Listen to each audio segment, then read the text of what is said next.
Shalom Bapak Ibu dan Saudara-saudari yang dikasihi oleh Tuhan kita, Yesus Kristus.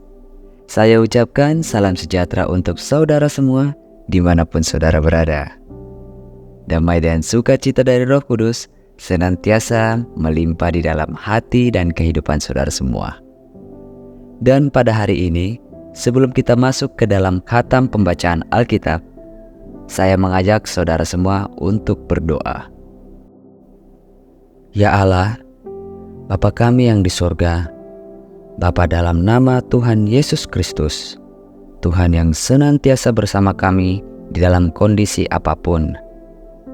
Terima kasih Tuhan, pada hari ini kami telah diberikan kekuatan dalam menjalani kehidupan ini. Dan sekarang kami ingin khatam dalam pembacaan Alkitab. Berkatilah dan urapilah kami, baik yang sudah pernah membaca ataupun yang belum pernah membaca dan khatam Alkitab, supaya firman-Mu bukan hanya sekedar kami baca dan khatamkan saja, namun bisa kami pahami serta bisa tertanam di dalam hati dan pikiran kami, sehingga kami bisa menjadi pelaku firman-Mu. Di dalam nama Tuhan dan Juru Selamat kami yang hidup, Yesus Kristus. Amin. Kejadian pasal 41. Mimpi Fir'aun. Setelah lewat 2 tahun lamanya, bermimpilah Fir'aun bahwa ia berdiri di tepi sungai Nil. Tampaklah dari sungai Nil itu keluar 7 ekor lembu yang indah bangunnya dan gemuk badannya, lalu memakan rumput yang di tepi sungai itu. Kemudian tampaklah juga 7 ekor lembu yang lain yang keluar dari dalam sungai Nil itu, buruk bangunnya dan kurus badannya, lalu berdiri di samping lembu-lembu yang tadi di tepi sungai itu. Lembu-lembu yang buruk bangunnya dan kurus badannya itu memakan ke-7 ekor lembu yang indah bangunnya dan gemuk itu, lalu terjagalah Fir'aun. Setelah itu tertidur pulalah ia dan bermimpi kedua kalinya. Tampak timbul dari 1 tangkai 7 bulir gandum yang bernas dan baik. Tetapi kemudian tampaklah juga tumbuh 7 bulir gandum yang kurus dan layu oleh angin timur. Bulir yang kurus itu menelan ke-7 bulir yang bernas dan berisi tadi. Lalu terjagalah Fir'aun. Agaknya ia bermimpi. Pada waktu pagi, gelisahlah hatinya. Lalu disuruhnyalah memanggil semua ahli dan semua orang berilmu di Mesir. Fir'aun menceritakan mimpinya kepada mereka, tetapi seorang pun tidak ada yang dapat mengartikannya kepadanya. Lalu berkatalah kepala juru minuman kepada Fir'aun, "Hari ini aku merasa perlu menyebutkan kesalahanku yang dahulu." Waktu itu tuanku Fir'aun murka kepada pegawai-pegawainya dan menahan aku dalam rumah pengawal istana beserta dengan kepala juru roti. Pada satu malam juga kami bermimpi, aku dan kepala juru roti itu masing-masing mempunyai mimpi dengan artinya sendiri. Bersama-sama dengan kami ada di sana seorang muda Ibrani, hamba kepala pengawal istana itu. Kami menceritakan mimpi kami kepadanya, lalu diartikannya kepada kami mimpi kami masing-masing. Dan seperti yang dikatakannya itu kepada kami, demikianlah pula terjadi. Aku dikembalikan ke dalam pangkatku dan kepala juru roti itu digantung. Kemudian Fir'aun menyuruh memanggil Yusuf. Segeralah ia dikeluarkan dari tutupan. Ia bersyukur dan berganti pakaian lalu pergi menghadap Fir'aun. Berkatalah Fir'aun kepada Yusuf, "Aku telah bermimpi, dan seorang pun tidak ada yang dapat mengartikannya. Tetapi telah kudengar tentang engkau. Hanya dengan mendengar mimpi saja engkau dapat mengartikannya." Yusuf menyahut Fir'aun, "Bukan sekali-kali aku, melainkan Allah juga yang akan memberitakan kesejahteraan kepada tuanku Fir'aun." Lalu berkatalah Fir'aun kepada Yusuf, "Dalam mimpiku itu, aku berdiri di tepi sungai Nil. Lalu tampaklah dari sungai Nil itu keluar 7 ekor lembu yang gemuk badannya dan indah bentuknya, dan makan rumput yang di tepi sungai itu. Tetapi kemudian tampaklah juga keluar 7 ekor lembu yang lain. Kulit pemalut tulang, sangat buruk bangunnya dan kurus badannya. Tidak pernah kulihat yang seburuk itu di seluruh tanah Mesir. Lembu yang kurus dan buruk itu memakan ke-7 ekor lembu gemuk yang mula-mula. Lembu-lembu ini masuk ke dalam perutnya, tetapi walaupun telah masuk ke dalam perutnya, tidaklah kelihatan sedikit pun tandanya. Bangunnya tetap sama buruknya seperti semula. Lalu terjagalah aku. Selanjutnya dalam mimpiku itu, kulihat timbul dari satu tangkai 7 bulir gandum yang berisi dan baik. Tetapi kemudian tampaklah juga tumbuh 7 bulir yang kering, kurus dan layu oleh angin timur. Bulir yang kurus itu memakan ke-7 bulir yang baik itu tadi. Telah kuceritakan hal ini kepada semua ahli, tetapi seorang pun tidak ada yang dapat menerangkannya kepadaku. Lalu kata Yusuf kepada Fir'aun, "Kedua mimpi tuanku Fir'aun itu sama. Allah telah memberitahukan kepada tuanku Fir'aun apa yang hendak dilakukannya. Ke-7 ekor lembu yang baik itu ialah 7 tahun, dan ke-7 bulir gandum yang baik itu ialah 7 tahun juga.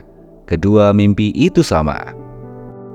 Ke-7 ekor lembu yang kurus dan buruk yang keluar kemudian, maksudnya 7 tahun. Demikian pula ke-7 bulir gandum yang hampa dan layu oleh angin timur itu, maksudnya akan ada 7 tahun kelaparan.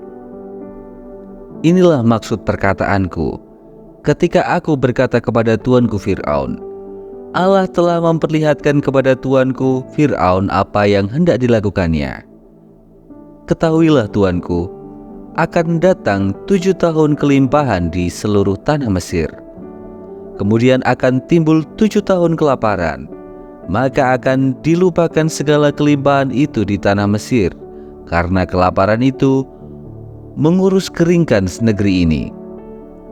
Sesudah itu akan tidak kelihatan lagi bekas-bekas kelimpahan di negeri ini karena kelaparan itu, sebab sangat hebatnya kelaparan itu.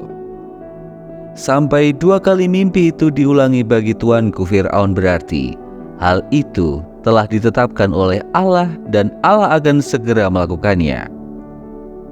Oleh sebab itu, baiklah tuanku Fir'aun mencari seorang yang berakal budi dan bijaksana dan mengangkatnya menjadi kuasa atas tanah Mesir.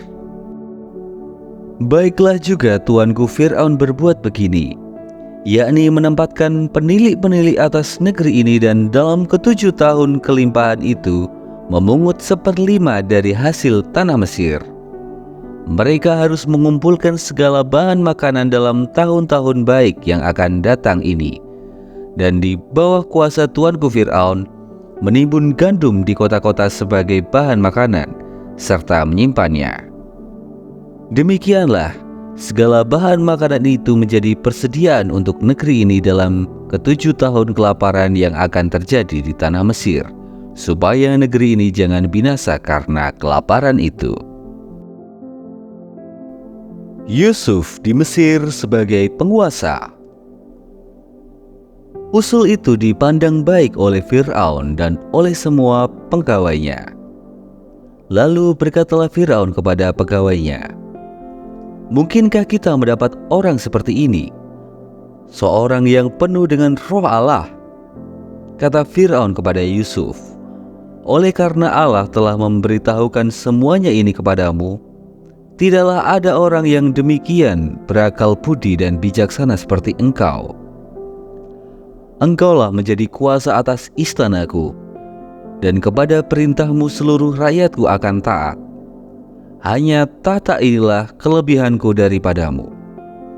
Selanjutnya Fir'aun berkata kepada Yusuf, "Dengan ini, aku melantik engkau menjadi kuasa atas seluruh tanah Mesir." Sesudah itu Fir'aun menanggalkan cincin materainya dari jarinya dan mengenakannya pada jari Yusuf. Dipakanyalah kepada Yusuf pakaian daripada kain halus dan digantungkannya kalung emas pada lehernya. Lalu Fir'aun menyuruh menaikkan Yusuf dalam keretanya yang kedua. Dan berserulah orang di hadapan Yusuf, "Hormat!" Demikianlah Yusuf dilantik oleh Fir'aun menjadi kuasa atas seluruh tanah Mesir. Berkatalah Fir'aun kepada Yusuf, "Akulah Fir'aun, tetapi dengan tidak setahumu, seorang pun tidak boleh bergerak di seluruh tanah Mesir." Lalu Fir'aun menamai Yusuf Zafnat Pa'aneah, serta memberikan Asnat, anak Potifera, imam di On, kepadanya menjadi istrinya. Demikianlah Yusuf muncul sebagai kuasa atas seluruh tanah Mesir. Yusuf berumur 30 tahun ketika ia menghadap Fir'aun raja Mesir itu. Maka pergilah Yusuf dari depan Fir'aun, lalu dikelilinginya seluruh tanah Mesir. Tanah itu mengeluarkan hasil bertumpuk-tumpuk dalam ke-7 tahun kelimpahan itu. Maka Yusuf mengumpulkan segala bahan makanan ke-7 tahun kelimpahan yang ada di tanah Mesir, lalu disimpannya di kota-kota. Hasil daerah sekitar tiap-tiap kota disimpan di dalam kota itu. Demikianlah Yusuf menimbun gandum seperti pasir di laut, sangat banyak, sehingga orang berhenti menghitungnya karena memang tidak terhitung. Sebelum datang tahun kelaparan itu, lahirlah bagi Yusuf 2 orang anak laki-laki yang dilahirkan oleh Asnat, anak Potifera, imam di On. Yusuf memberi nama Manasye kepada anak sulungnya itu, sebab katanya, "Allah telah membuat aku lupa sama sekali kepada kesukaranku dan kepada rumah bapakku." Dan kepada anaknya yang kedua diberinya nama Efraim, sebab katanya, "Allah membuat aku mendapat anak dalam negeri kesengsaraanku." Setelah lewat ke-7 tahun kelimpahan yang ada di tanah Mesir itu, mulailah datang 7 tahun kelaparan seperti yang telah dikatakan Yusuf, dalam segala negeri ada kelaparan, tetapi di seluruh negeri Mesir ada roti. Ketika seluruh negeri Mesir menderita kelaparan dan rakyat berteriak meminta roti kepada Fir'aun, berkatalah Fir'aun kepada semua orang Mesir, "Pergilah kepada Yusuf, perbuatlah apa yang akan dikatakannya kepadamu." Kelaparan itu merajalela di seluruh bumi. Maka Yusuf membuka segala lumbung dan menjual gandum kepada orang Mesir, sebab makin hebat kelaparan itu di tanah Mesir.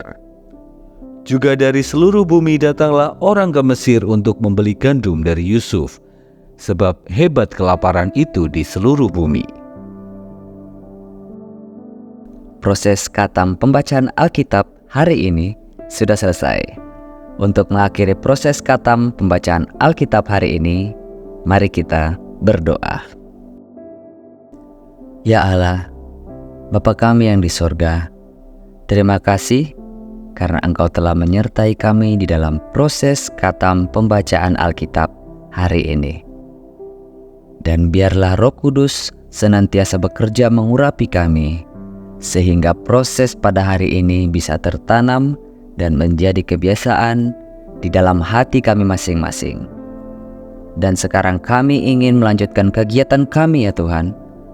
Kami mohon, sertailah dan berkatilah kami dalam kesehatan dan juga kebutuhan kami masing-masing. Di dalam nama Tuhan dan Juru Selamat kami yang hidup, Yesus Kristus. Amin. Terima kasih Bapak, Ibu, dan saudara-saudari yang telah mengikuti proses khatam pembacaan Alkitab hari ini. Sampai bertemu lagi di episode berikutnya. Tuhan Yesus memberkati kita semua.